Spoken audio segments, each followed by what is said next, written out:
then the other one where himself and Shemi Ajayi were confused about who was going to Mm-hmm. take care of the ball. So it could have turned out horrific, and that's where the problem with the Super Eagles are. You want to be hopeful with the permutations about second best place team. You want to be hopeful that maybe by some miracle, because that's where we are in the realms of miracle now. That maybe by some miracle, Some serious um, miracles.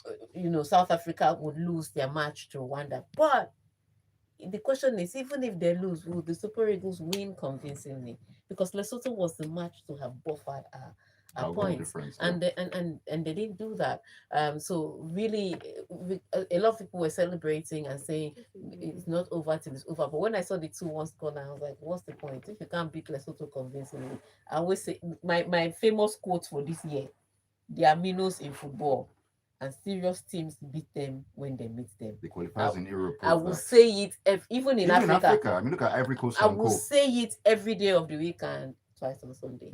So tough one for them. But the Super Eagles now got on the air thinking they were going to get home to prepare for the match against Benin, only for this incident to happen. And it was mid-air. So first of all, we're thankful that the issue was not even any more worse than this, because the Right. cracked screen in the middle of the flight, That is and, no, and no, no, no, no. that's a lot of pressure leaving the cabins. But let's say they landed and got another flight and came back home. You can talk about delay, but they got back here alive and in one piece. So we're thankful for that. What we hope is that that incident didn't scar them too much. I know they had a closed up training.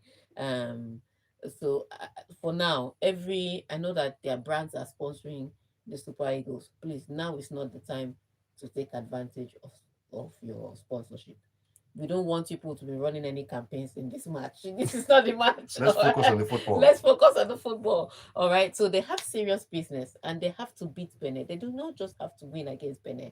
If you're looking to go qualify via any routes, either automatically or if you're going as the second place best place team, the Super Eagles of Nigeria have to beat Benin Republic by three. I say three. Some people are saying two clear goals.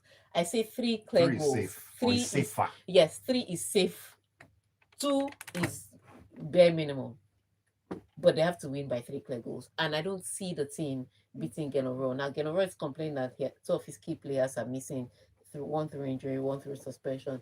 But the way Genoro, if yes, you're a Nigerian, so you understand how Genoro plays. He plays not to lose the match.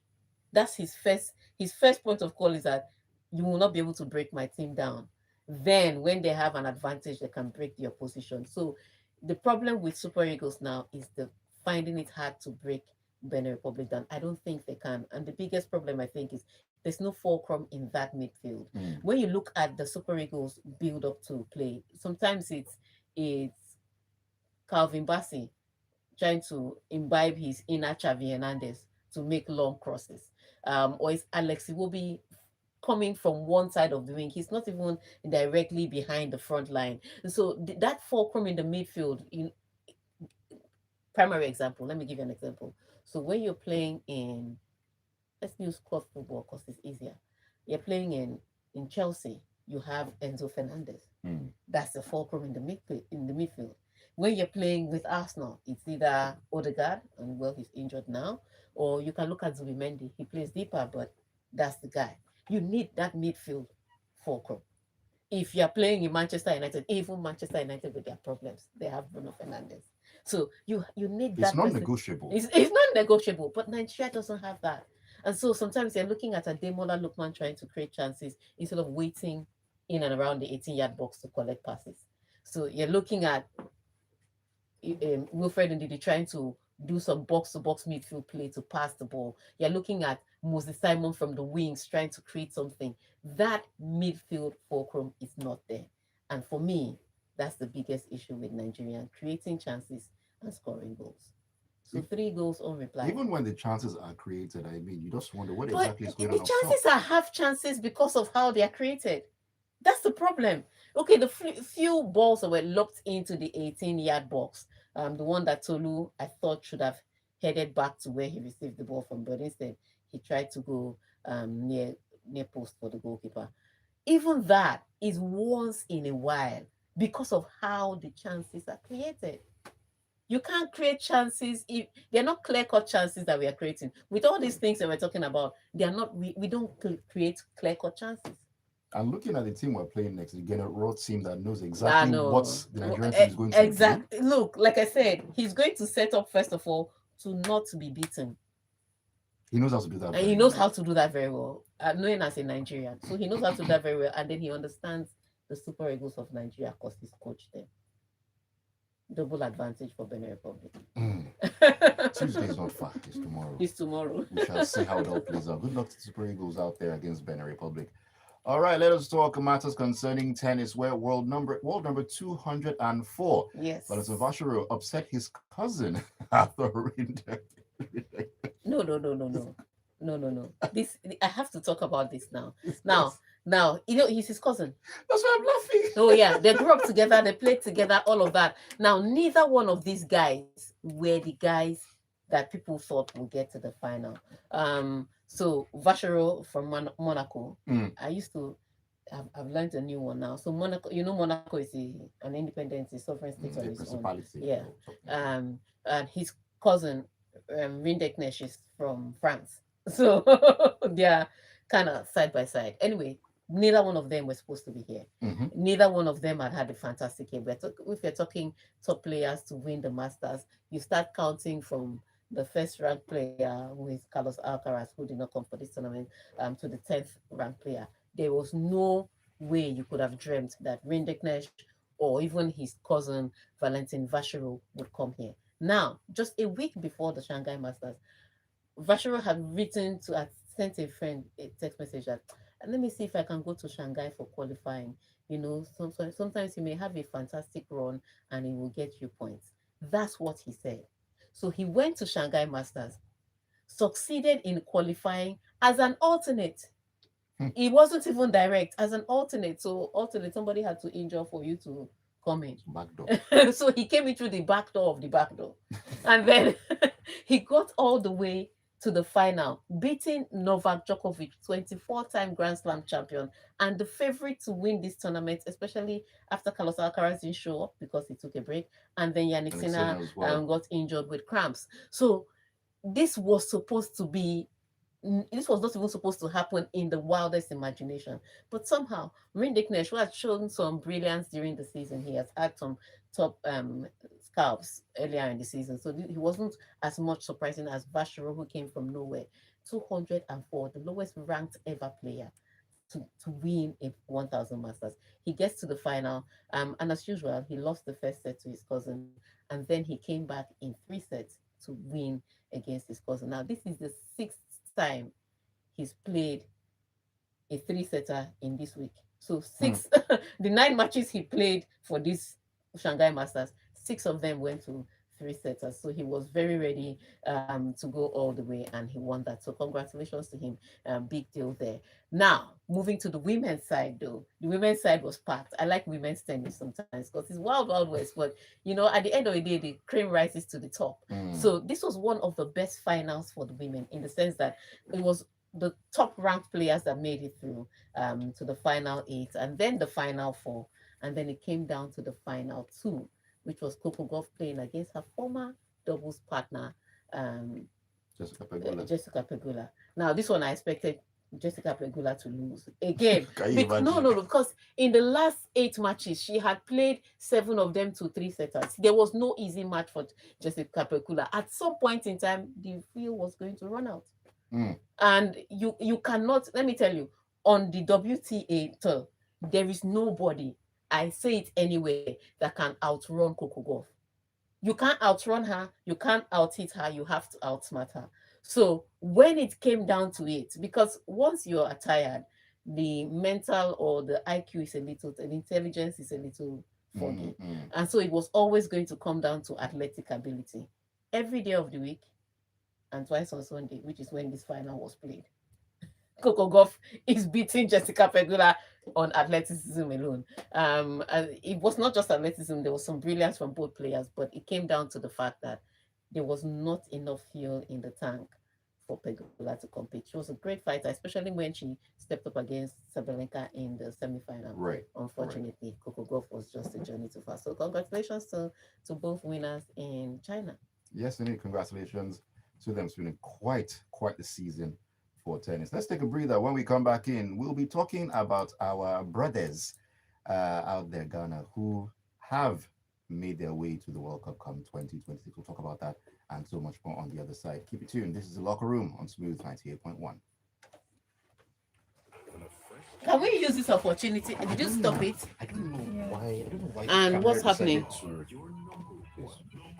We are back now. We are back live. We are back live.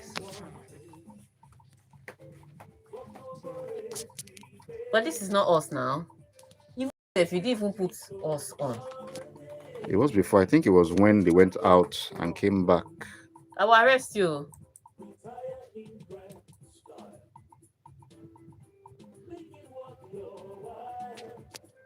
Ah, you have turned us to the side. I don't know what you are doing. These are your KK.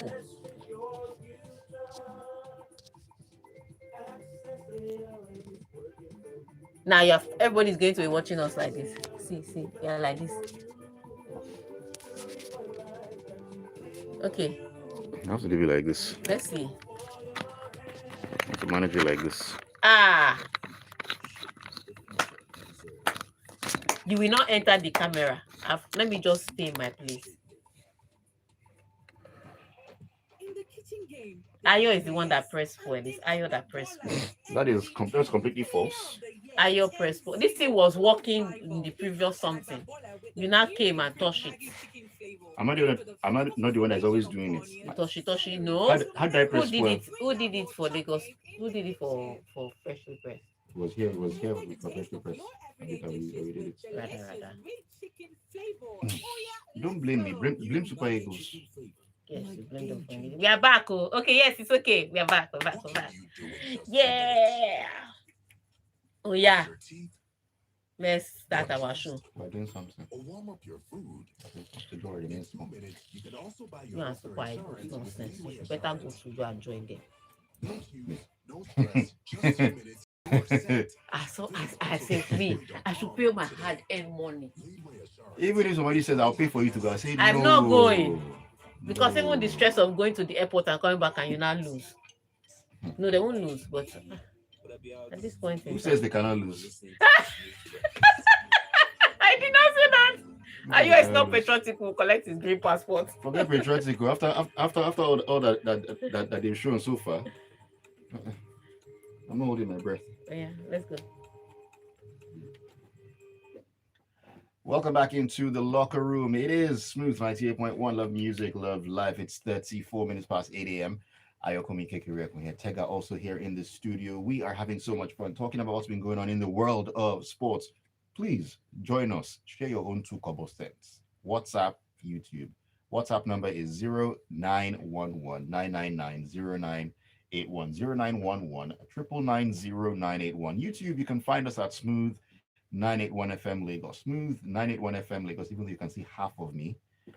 I'm full in the studio. Anyways, let's get back into the discussions here. As I mentioned, our brothers, West African brothers, Ghana became the 5th African nation to qualify for the 2026 FIFA World Cup when Mohamed Kudus' second half goal was enough to see off recent nemesis Comoros in their final qualifier. My chest. And I have to call it's recent nemesis because remember, Comoros was the country. Remember in AFCON, I think that was the first time they dealt with Ghana before they went into the qualifying again. And for good measure, they showed them that they had their number. But like I said, they are minnows in African football, and serious teams beat them when they meet them. For some reason, it's the same coach that Ghana used for the AFCON qualifying. The AFCON qualifying that they're not going to AFCON. The same coach. They haven't changed him. It's the same team. They haven't changed the players. But at this World Cup, it's almost as if because they missed the bus to Morocco, they decided that they must catch the plane to America. Because for some reason, they're a completely different team from the AFCON qualifying team to the World Cup qualifying team, even if they're the same individuals. And so every single match for this World Cup qualifying, they took it differently. The way they set up, the intensity and the urgency with which they played, and now they qualified on 25 points. So it's not like they crawled Ah, in. 25 whole points. Look at us, struggling. 25 out of a possible 30. Yes, look at us struggling. We are 14. And, My, and 17 is even do you guaranteed. understand? 17 isn't even guaranteed. Oh They, boy. they qualified on 25. So and it also teaches us to be humble, because I wasn't very polite when when Ghana did not qualify for the African Cup of Nations. I Well, don't think they'll be polite to me next year. who has the last laugh? It's not last laugh, it's 1-1. We are going to AFCON, they are not. They may be going to work, they are going to walk off cup, we may not. So let's leave it at that. But yes, they have shown a completely different face for the World Cup qualifying. It's a good turnaround. And the truth of the matter is the countries that, like I said, that have qualified for the World Cup, for the 2026 World Cup from Africa, if you look at them, they play good football and Mm. their team spirit is high. So whether it's Egypt, whether it's Morocco, whether it's Algeria, you look at the teams and you can say these are good representatives of Africa, and Ghana is one of them too. So let's see how it pans out later on tomorrow for Nigeria. Let's see how it pans out. Talking about same manager and all that. Looking at Ivory Coast, I remember they brought in MS5 during the Yes. tournament. They won, and so far in the qualifiers, haven't conceded one Yeah, goal. brilliant. Look, brilliant team. Again, we have to look at this thing about homegrown coaches in Africa. Now, you can complain about Ghana coach that he went to Germany for a while, but he's a Ghanaian boy through and through. So whether you like it or not, homegrown African coaches tend to know how Africa football is played in Africa. All right, let us leave Africa for now. Head to Europe, where Germany manager Julian Nagelsmann says Northern Ireland have a special way of playing, and he did not mean any offense with his comments after his side's 3-1 win in Cologne last month. All right, so he was complaining. You know how the Northern Irish play, especially when you're playing against a team like Germany that are a bit expressive, they're creative, they're dynamic, they're versatile. So their wing play is great. They play brilliantly from the midfield.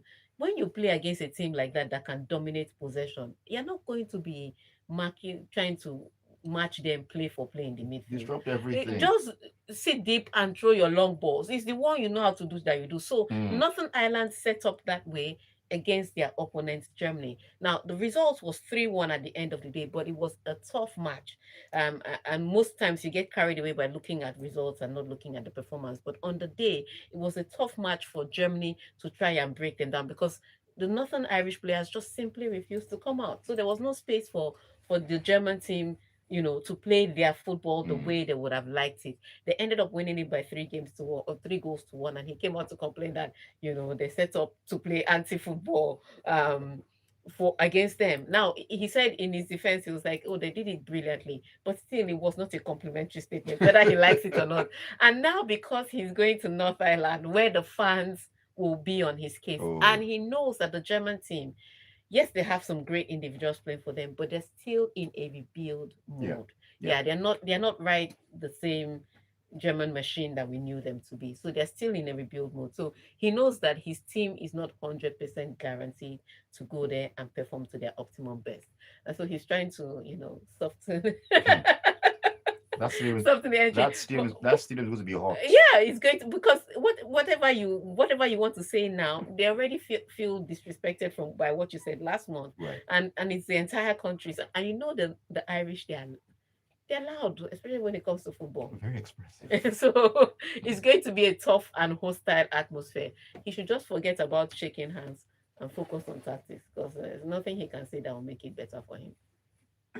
All right, let's come back to Africa, where some interesting developments here. Equatorial Guinea have fired coach Juan Micha and kicked out several key players after a strike meant the team failed to travel to Malawi for a World Cup qualifier, with the country now facing possible sanctions from World Football Body FIFA. Here's what's interesting about Equatorial Guinea. From the last African Cup of Nations, where they performed excellently, I think the first thing that the federation did that was very upsetting was that they picked on Emiliano Nsue. Mm. Now, remember, he also won an individual award at the tournament. Yes, at the tournament. I know Yeah. because he was sitting What right behind was it me. a top scorer or Yes, top something? scorer. He was Uh-huh. sitting right behind me when they beat Nigeria. He was one of those that looked at me funny because I was the only green shirt in the middle of the orange jerseys. But yeah, he won an individual award. He dragged your team. They beat Cote d'Ivoire 4-0 in the group stages. And then after having such a fantastic tournament, the first thing that the federation could do was to single him out for scapegoating. Now, the one thing you don't understand about certain players is that they have a charisma that trickles down in the dressing room. So when you pick on a player like Emiliano Nsue, who has put his own personal resources to Mm. kind of drag Equatorial Guinea to where they were at that tournament, the rest of the team will follow. And so that problem started from the last African Cup of Nations and it led up to this qualifying. And then they all decided that, look, you've not paid us our money. We're not going to play against Malawi. That was huge.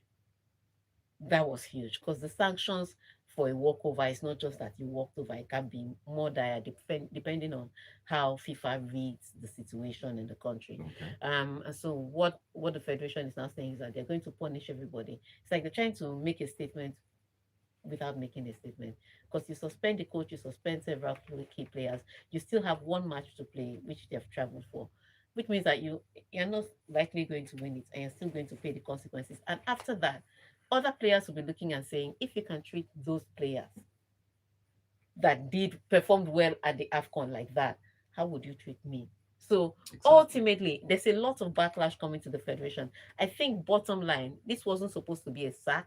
This was supposed to be a sit down and a negotiation. Hmm. Things are really happening. Though. Yeah, but Things are really hey, let's happening. wait and see how it turns out for them. All right, let's get back out to Europe, where Memphis Depay extended his Netherlands scoring record as they cruised to an easy 4-0 win over Finland in their World Cup qualifier on Sunday to move a step closer to booking a spot at next year's finals. Yeah, another team that has done their revamp. Well, their revamping, I would say, when you think about the Dutch, is that they're good enough to beat the other teams that they're supposed to beat, but they're still struggling against teams like Spain Mm, and England. Those are the teams right, they want to be right. competing against right now. The Spanish, the English, and maybe the Italians, because those ones they miss a tournament and they come back and win the next major tournament. I don't know how the Italians do it, but hey, they have a key. So those are the people that want to be competing. However, they've done the work that they need to do. Every team that has been put before them, They've done the business. they've done the business and beaten the team. Like I said, the teams that they can get 3 points from on paper, they've gotten 3 points from on the field. Now, the question is, can they start competing against the big boys? That's what we wait to see. But their rebuild so far has looked good. The question, the problem I would still have with that team is that some of the key guys carrying the team are on their last legs. The Van Dykes, the Memphis Depays, the Franks, the Youngs. I'm like, who is going to replace those guys? Because you're talking a spine now of the Mm, team, and those ones are on their last legs. I don't think they can get to the 2030 World Cup. it's highly doubtful. Yeah, it's highly doubtful. So how do you rebuild again? It's like almost like they're starting and stopping. But hey, they've done the business they need to do. They're looking at 2026. You take it one day at a time. If they can get a good performance at the 2026 World Cup, then they can rebuild from there. Then they can rebuild from there. Let's see how it works out for the Dutch. Meanwhile, My favorite guy. Zidane, he confirmed that he would one day like to coach the France national team, but did not say if he was hoping to take over from outgoing manager Okay, Didier Deschamps. that one he doesn't have any say on it. That one is from the French Federation, Football Federation. The French Football Federation will decide who the next coach is. But the truth of the matter is that Didier Deschamps' tenure is almost over. In fact, it was they used to do this thing where they had one term, so you had one Euros and one World Cup, and that was it. But I think it was under what's his name again? The coach that took them to the World Cup that they lost to Italy in the final, 2006 World Cup. What's his Hey, name who now? took How them can I to? forget? One of the few French men I don't like. Was it Raymond Dominic? Yes, thank you. Right, right, right. I think it was with him that it extended a little bit. That was one of the few times, and after that, once the it has been the what's it called has been set. Everybody has started breaking it down. So usually it was 1 Euros, 1 World Cup. Now they've extended it to whenever they extend it to. But I think um Didier Deschamps is coming to his reign is coming to an end. It probably Mm. will end after 2026 World Cup, and then they'll be looking for a new coach. Zinedine Zidane is just putting his hat in the ring, saying, "I want to be the next coach," and he has the resume. You can argue about how long he's coached or how long he's been out of a job. The truth of the matter was, when he was at Real Madrid, they won, And they won and severally. and he is such an icon in not just the French Football Federation, but in world football. Right. Young players still look up to him, so there's no way you don't want that charisma on your bench. So he's just saying, "Hey, the my future ambition is to coach the French national team. That's why I've not gone to all the other people that have been eyeing me and Exactly what I was going to say. That exactly. many have said that Many this ha- job is just yeah, he's is waiting made for him that just job. He's waiting for that job. So he just may get it. So let's wait to see. I'll be happy to see him back, most definitely. sure. All right, let's run through your messages. Felix in Mende, Maryland says, "Good morning, Mr. Ayokomi and Madam Tega. Hope you folks had a nice weekend. As for Nigeria's World Cup qualification tomorrow, my only concern is the fate of sports journalists in Nigeria that will find it very difficult to get sponsors for the trip if Nigeria fail to qualify, which will be so sad indeed." That's true. All right, this is Kenny. Kenny says, "Tega, I disagree with your analysis. Benin is a walkover for Niger. Benin, you lost in reverse fixture. It's okay. There's no problem." This is Ewan who says Holland has finally been able to carry Norway to qualify for their first My World Cup I tournament forgot to talk about this guy. since. But our very own Ogundiji wants to kill us with mentality and passion. He had better score against Benin tomorrow, Mr. Mentality. It's true, but again, you have to look at Different you have contexts. to look at the Norwegian team. Mm, And again, remember what I was saying about that midfield and the yeah. fulcrum. It's very different with Norway. Haaland is being fed constantly. Can you say the same about Victor Osimhen? This is Gembu Boy who says, but seriously, why would a sport lover want Nigeria that isn't playing well to qualify for the World Cup? At the Vex, Jerry. I beg, are we the only ones that are not playing well? Let's After go all, to the World I'm a Cup. supporter of good football before Nigeria Super Eagles as a team. They're Nigeria Yeah, first. yeah, Nigeria exactly. first. Yeah, Nigeria first. Okay, this is okay. Cruz, thank you for the update there. JP says, "Good morning, Ion Taker. It does seem the football of our nation mirrors government. Hope and math won't cut it." Tayo says Ghana is the fifth African country going to the World Cup, but Nigeria isn't sure in the available 9 slots. I'll see you guys in front. It's like I might support Ogene Raw in this World Cup because we have some Nigerian elements in that team. Abi, how you see him? Well, Mm, this is Mohammed who says this is great news that Djokovic. Djokovic didn't make the final since he doesn't want to leave tennis. That the young boys will make tennis leave him. With all his delayed tactics, he still didn't make the final. But what did he do to Rafa and others? What he did to Rafa and others will Will be be done done to him. to him. All right, Okay, let let's me take some messages as much as we can. on YouTube. Ayinfedada says, "Thank God for the win against Lesotho. They almost bottled itself in the last minutes of that game with the chaos that happened between one of our defenders and Nwabali." And I've not joined call to. National Danjuma says Super Eagles will make it to the World Cup from your lips to the ears of the Lord. Richard Deniran says the usual suspects, which Nigeria is no longer part of in African football, have qualified for the World Cup. Shame on the FA and who is SE? Super Super Eagles. Eagles who come home for meet and greet and funfair during No, our now these qualifiers. boys actually come home to play. Let's not do that. Let's not LK do that. Adoraba says, "I'm gradually coming to terms that we might not make it to the World Cup. I don't see us winning by a two-goal margin, let alone three. Maybe it's a blessing in disguise. Have you seen the World Cup ticket prices?" There's no such thing as blessing in disguise. Don't say that. It's not a blessing for us to miss the World Cup. All right, let's take the last message from AY. This is AY says, "Our Green Falcons, Super Falcons, beat Leopards of Ghana back to back. Congrats to them. Please extend your coverage to ladies rugby as well." I'll be looking at that. I'll be looking at that. On that note, thank you so much for sending in all your messages. Thank you for tuning into Smooth 98.1 FM to listen to the locker room.